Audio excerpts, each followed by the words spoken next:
नमस्कार. सावित्री शक्तीपीठ पुणे महाराष्ट्र. मी विद्या सोनोले, राहणार मेंढकी, जिल्हा चंद्रपूर. आज आपण नारळ पाण्याचे फायदे कोणते आहेत त्याबद्दल आपण थोडी चर्चा करूया. हे माझं घर आहे आणि माझ्या घरी एक 25 वर्षाच्या आधी लावलेलं नारळाचं झाड आहे. हे बघा, तर हे नारळाचं झाड आहे आणि या नारळाच्या झाडाला 25 वर्षाच्या प्रतीक्षेनंतर तिथे आता मागच्या वर्षीपासून नारळ लागायला सुरुवात झाली आहे. तर हे नारळ जे आहे, तुम्हाला प्रत्येकाला माहिती आहेच नारळाचे पाण्याचे फायदे कोणते आहेत, तरी पण आपण यावर बोलूया. तर नारळ पाणी हे आपल्या आरोग्यासाठी फारच फायदेशीर आहे. नारळ पाणी जर आपण घेतलं तर त्यामुळे आपल्या त्वचेला फारच फायदा होतो. त्वचा ही आपली मुलामय आणि चमकदार बनते. त्याचप्रमाणे नारळामध्ये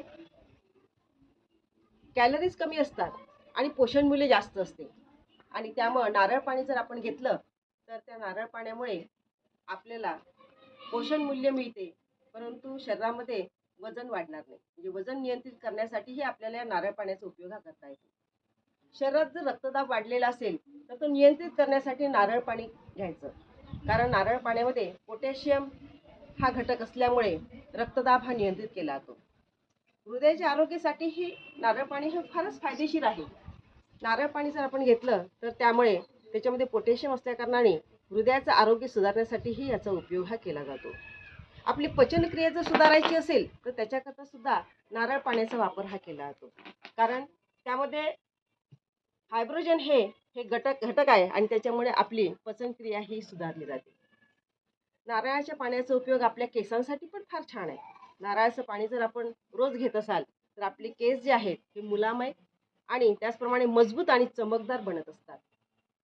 नारळ पाणी हे आपल्या किडनीच्या आरोग्यासाठी सुद्धा अतिशय महत्त्वपूर्ण अशा प्रकारचं एक द्रव पदार्थ आहे आणि त्यामुळे नारळ पाणी हे आपल्यासाठी वरदानच आहे असं आपल्याला म्हणता येईल. जेव्हा गर्भवती एखादी स्त्री असेल तिला सुद्धा आपल्या बाळाच्या पोषणाकरता नारळ पाणी हे अत्यंत उपयुक्त ते ठरत असते. नारळाचं झाडच असं आहे की त्याला आपण कल्पवृक्ष म्हणू शकतो, कारण नारळाच्या प्रत्येक खोडापासून तर त्याच्या झावळ्या ज्या असतात त्या झावळ्यापासून तर नारळापासून तर नारळ पाण्यापासून सगळ्याच घटकाचा आपल्या आरोग्यासाठी किंवा आपल्यासाठी त्याचा उपयोग आहे. आणि म्हणून नारळासारखं हे जे कल्पवृक्ष आहे त्याच्यापासून मिळणाऱ्या प्रत्येक घटकाचा आपण उपयोग केला पाहिजे. नमस्कार.